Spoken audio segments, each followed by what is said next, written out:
Susan smiled as she watched Gus paw at his reflection in the mirror. "Did you find another cat to play with?" she asked, and Gus looked back with a meow before pawing at his reflection again. She was glad that Gus had found someone to play with, even if it was just his reflection. Gus had been depressed lately. They say that having only one cat could lead to this sort of thing.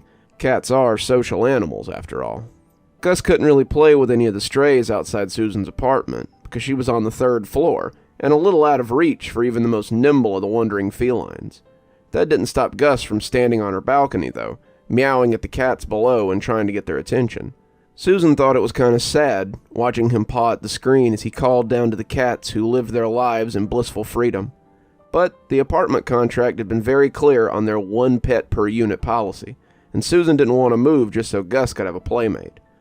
Gus was a big orange tomcat that Susan had found wandering near her parents' house before she moved out. He'd been a scrawny little kitten when she'd found him, and she had fallen in love with him almost instantly.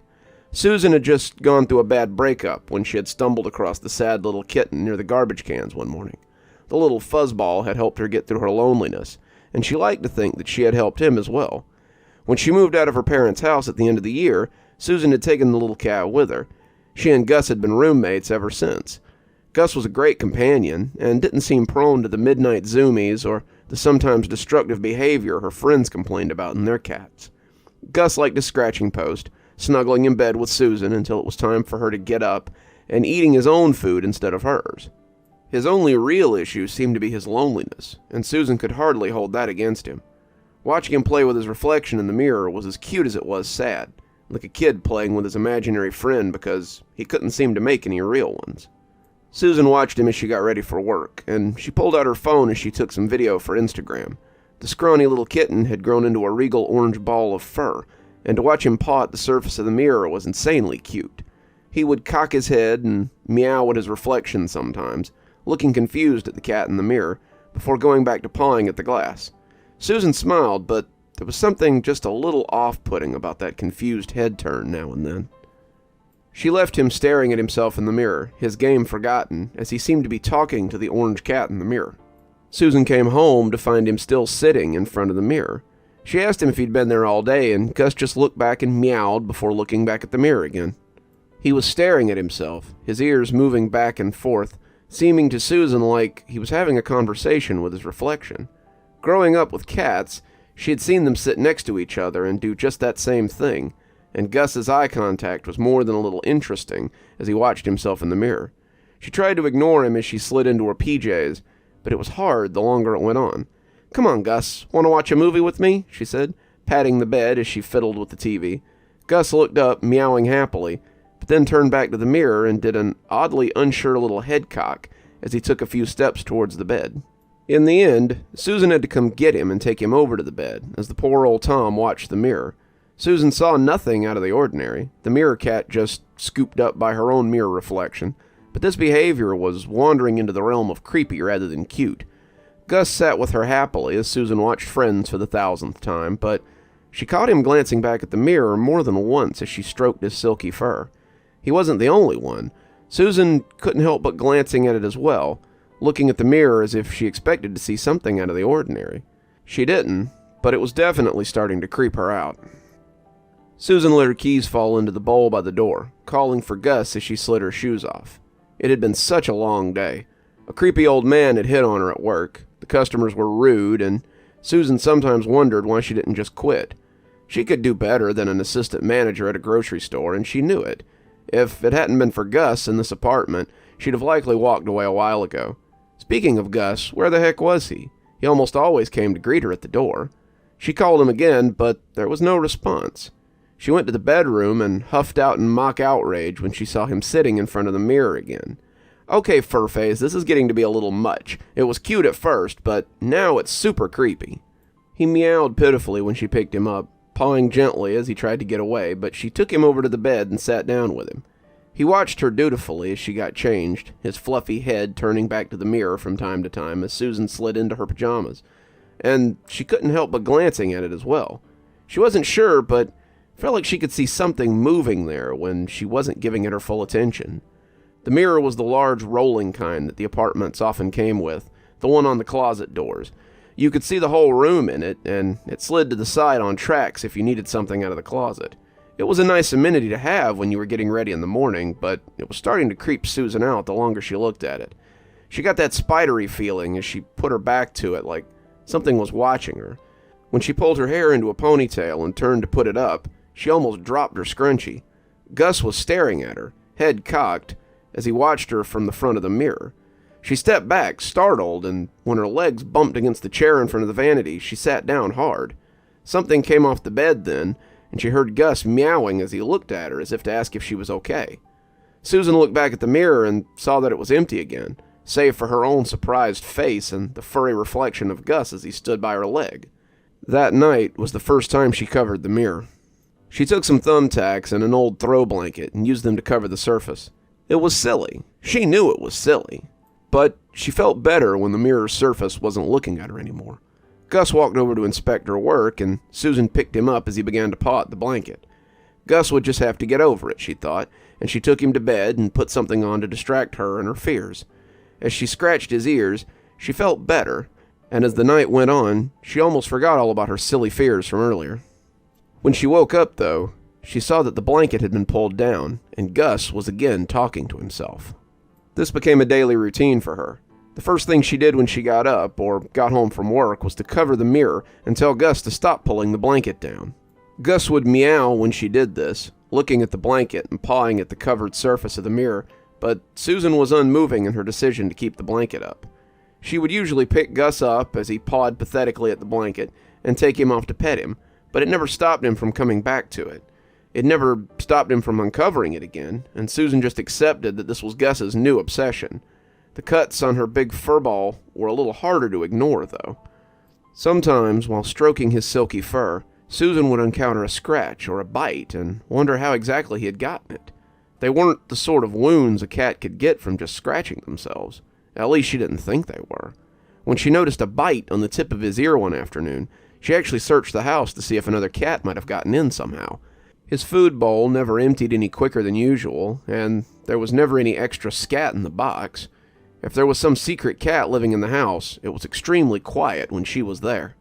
The only strange thing was Gus's melancholy seemed to have disappeared. His mood had improved, and he spent less time meowing to the cats below the balcony. The only change was that she had to shoo him away from the mirror constantly. If he wasn't in her lap being petted, Gus was at the mirror or at the blanket that covered it. He never took it down while she was there, but he would put his face underneath it or just stare at it like he could hear someone talking. Susan found this extremely off-putting, but what could she do? The mirror was attached to the closet door, and without it, Gus would be free to leave his long orange fur all over her clothes that she had hanging in there. Also, as much as it creeped her out, she couldn't stand to think of Gus being sad again while she was at work. Then, one day, something changed. She came home to find the blanket down and Gus looking at himself as he always did. "Seriously, Gus? This is getting annoying. I hate having to put this blanket back up every..." But she stopped when Gus turned his amber eyes to stare at her. The two held their gaze for a few moments, but Susan couldn't help but hear the voice of her subconscious as it screamed that this wasn't her cat.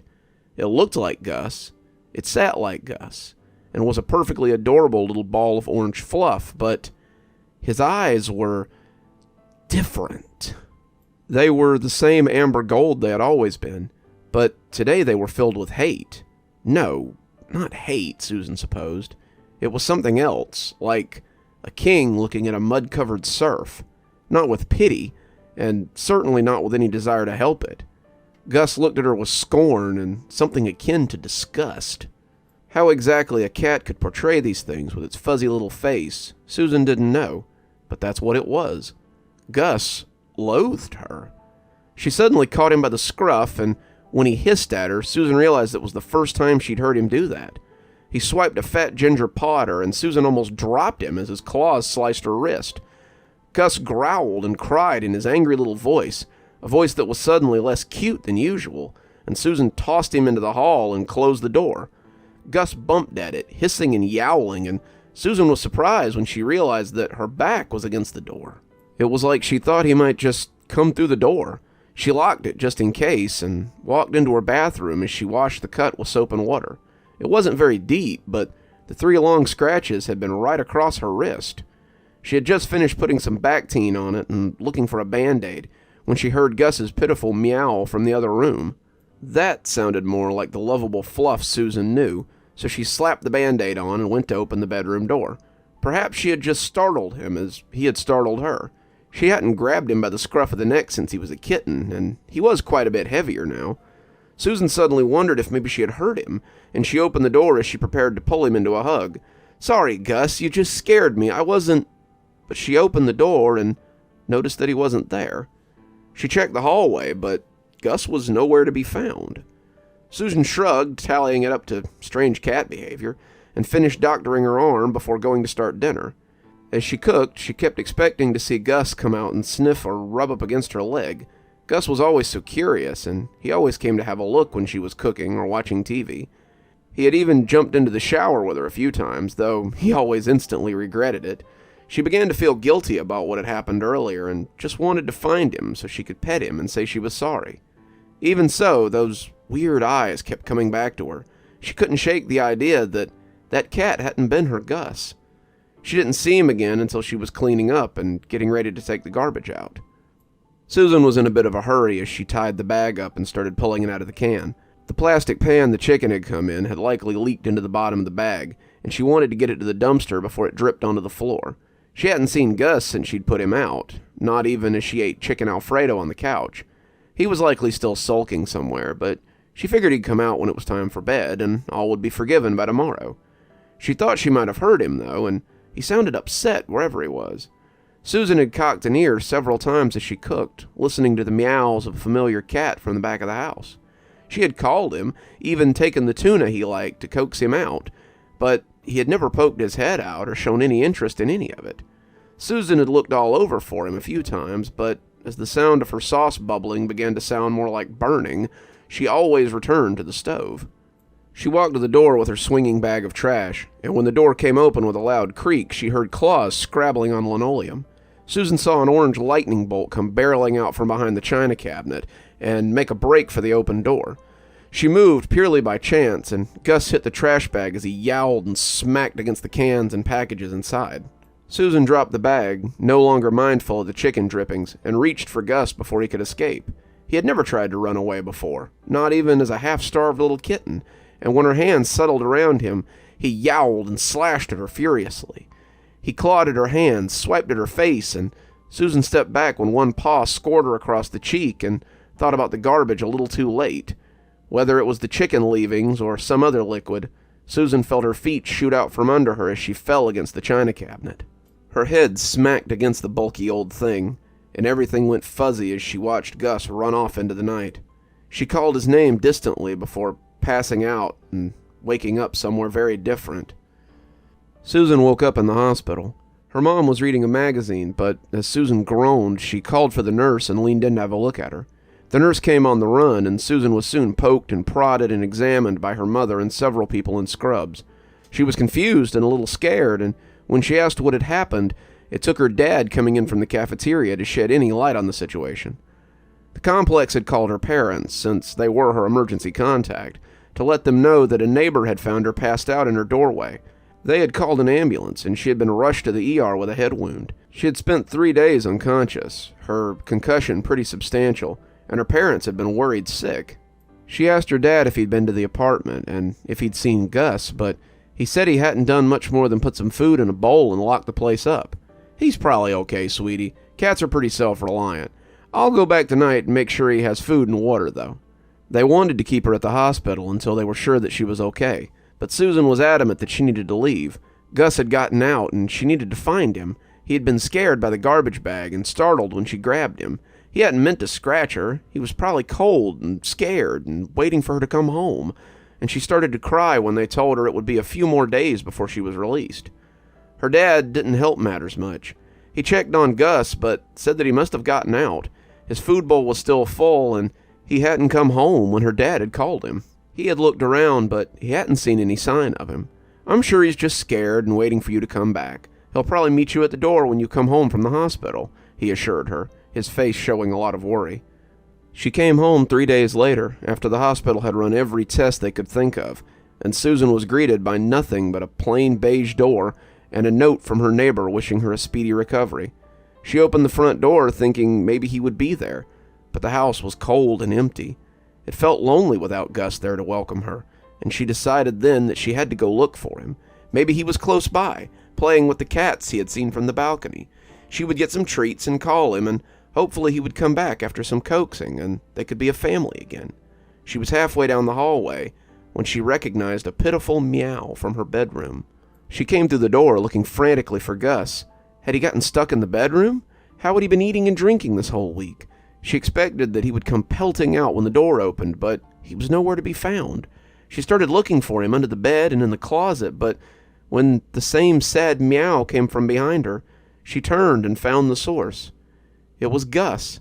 He was just as fluffy as she remembered him, and it broke her heart to see how thin he looked under all that fur.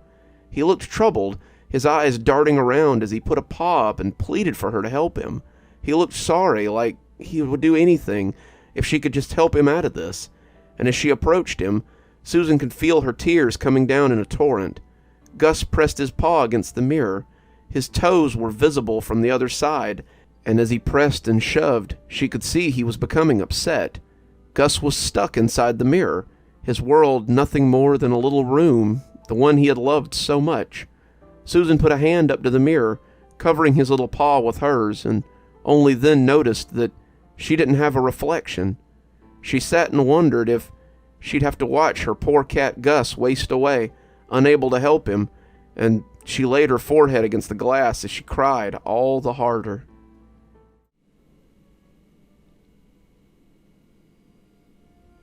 Good evening, everyone. It's me, Dr. Plague. Thank you so much for joining me for tonight's story. If you enjoyed tonight's story, why not go ahead and subscribe if you're not already subscribed? Maybe hit that notification bell so you don't miss any of the spooky stuff we do here. If you'd like to get a copy of my latest book, there's a link below. Or if you'd like to support the show more monetarily, you can always come down to Patreon. I have many tiers. I'm sure you'll find something that interests you. If you're interested in my books, I always recommend my Ghostly Reader tier. Ghostly Readers get a copy of my book signed on their doorstep anytime I write one, which is at least twice a year. Patrons always get their spooky a little bit early so they can enjoy them before that night's premiere. And speaking of patrons, let's go ahead and thank them. Thanks to Janet and Winters for being our Spooky Skeleton tier contributors. And thanks to Xaronan, Emily Coltsfoot, Martha, Marianne Schuler, Jennifer Damron, and Tyler Parker for being our Ghostly Reader tier contributors. Thanks, guys. We just couldn't do the show without you. I'm sure by now you can see some videos appearing at the end here. If you think you might like a little more spooky, why not go ahead and click on another one? I'm sure you can handle a little bit more. And as always, thanks for stopping by. Dr. Plague, signing off. Have a wonderful evening.